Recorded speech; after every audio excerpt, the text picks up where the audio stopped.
Hi everybody, Gisele Grenier here from artplace.ca. Okay, I'm going to show you how to do, I'm not even going to show you how to do it, I'm just going to do it. This is all these backgrounds that I'm doing is just basically to give you a jump off point to, to inspire you to create some backgrounds. And these now these particular ones are done with watercolor. You can do them on, really you could do them on anything. Experiment. Because you never know. You should always be asking yourself, what if I do this and what happens if I do this? So for this particular technique, I am not working on watercolor paper. I am using primed multimedia paper. When I say primed, I've taken Permalba gesso. And I'm kind of running out, and I just basically splat the paint and very roughly prime the entire page. Okay?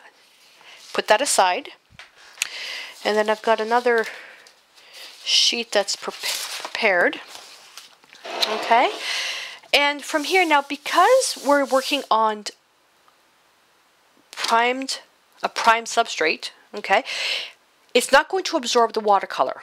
Okay, it's almost going to create kind of a resist, almost like if you, when we're painting with watercolors, if we want to mask an area out, we can use masking film, or we can use something called Frisket, which is almost like a glue.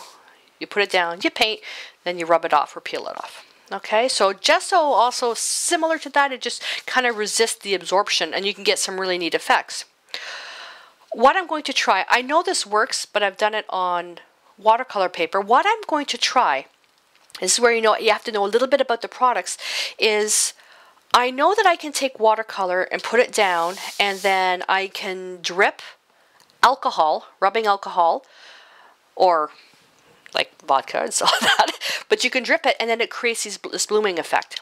And then once I've done that, then I have to use a fixative to fix it. What I want to try doing is, because I only use SpectraFix as my fixative because it's non-toxic. Being in Canada, I get this from SpectraFix in concentrate. Okay, now that it's in Canada, I can actually get this, in the ready to use, but I prefer using it in concentrate form. And then I add to it alcohol. And I don't use rubbing alcohol to this. I add something at the LCBO. We can find something called Alcohol, which is kind of like the base alcohol that you can use to make your own, like Bailey's and that type of thing. Okay, or you can use vodka. And I have done some online classes, like about last year, year before, where it was a really long series of classes that I was doing for the public, and some of my Watch the Artist, and I had vodka on my table and people thought I was drinking. It's like, no, I'm going to show you how to do this. But the alcohol in this, if thinking, it should technically do the same thing. It should bloom out the watercolor. But at the same time, because there's milk cassins in here, it should fix the watercolor to the paper. That way, when it's dry and I come back and paint on top of it, it's not going to dissolve. Okay, so I'm adding that layer of protection. So that's what I'm going to try. So this is possibly going to be an art experiment going right or an art experiment going wrong. Okay, so I've got my gessoed multimedia paper. So what do we do first? Well, I'm just going to get a large brush, a very, very soft brush, and it looks kind of purpley. It's just stained, no big deal. This always happens when you're using your very intense pigments, your phthalo colors, your dioxazine purples, your alizarin crimsons. They're very, especially the synthetic paints, okay, they're very, very intense and they stain. So usually when you work with watercolors, you can do wet on wet or wet on dry. Well, let's experiment. So I'm going to take what? Let's take Turquoise Deep, which is the pigment PB15, which is phthalo blue. I think it's called, in the actual chemistry name, I think it's phthalocyclinine or something like that. Okay, very thick, whoa, baby. That's really intense, holy smokes. Okay, it's still quite thick. Now I am going to have to put a little bit of water in that. I'm just going to take my brush and put it right in here. It's watercolors, it doesn't damage your brush. Not the SpectraFix yet. I just want to thin this down a little bit. Okay, Let's get some stuff happening here. I love creating watercolor backgrounds because they are so random. Okay, I'm going to pull this up right here.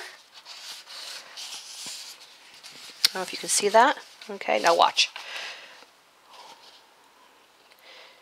Create some new. And what it's doing is it's looking for, with gravity and areas that are wet, it's looking for areas to go. That's cool, eh? So now, just pour a little bit off there. I wanted this part to be kind of flat so you could see the actual technique. I'm going to have to get really, really close to this. Okay. So what I'm going to do, now if I was going to leave this the way it is, it would just go flat on my drying table. Then when it becomes dry, I hang it up with binder clips onto it's a piece of string between a shelf, and I can dry many, many pieces. And I let watercolor pages, depending on what I'm doing them for, I let them dry sometimes overnight because the water gets absorbed into the paper. If it's watercolor paper, this is gesso paper, so it's a different story. I would then spray it with SpectraFix to fix it. But for this purpose, I want to use the alcohol that's in SpectraFix to see if I can actually get a blooming effect. Okay, I'm going to take the cap off. Oh, first, gentle shake. Take the cap off. Oh, it works, look.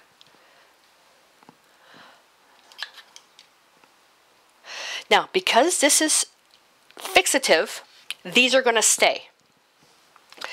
If I was doing this just with alcohol, because there is no fixative just in alcohol, when I would come in with another layer of, let's say, watercolors, I may actually lose that effect. That's neat. Okay, now let me show you over here if I just use rubbing alcohol. I don't like using rubbing alcohol for this because, first of all, it stings my fingers because of how much cleaning I do, but it is a lot more powerful. Okay, look at that. This also works with rubbing alcohol on acrylic paint.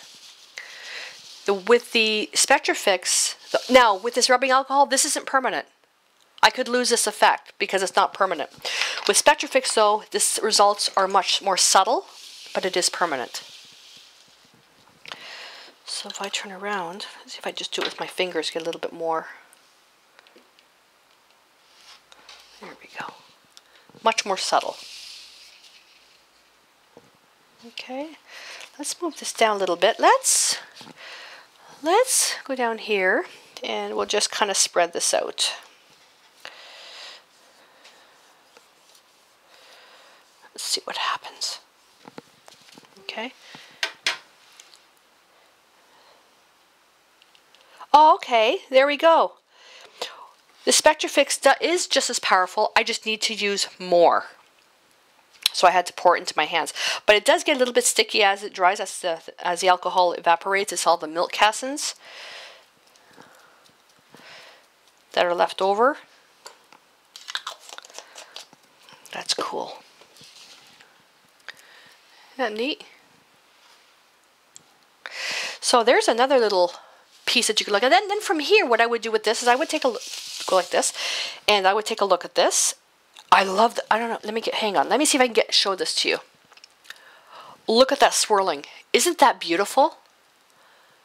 Isn't that beautiful? Oh, look at that. Look at the swirling. I'm going to lose it if I tilt it up. That is so beautiful. Now,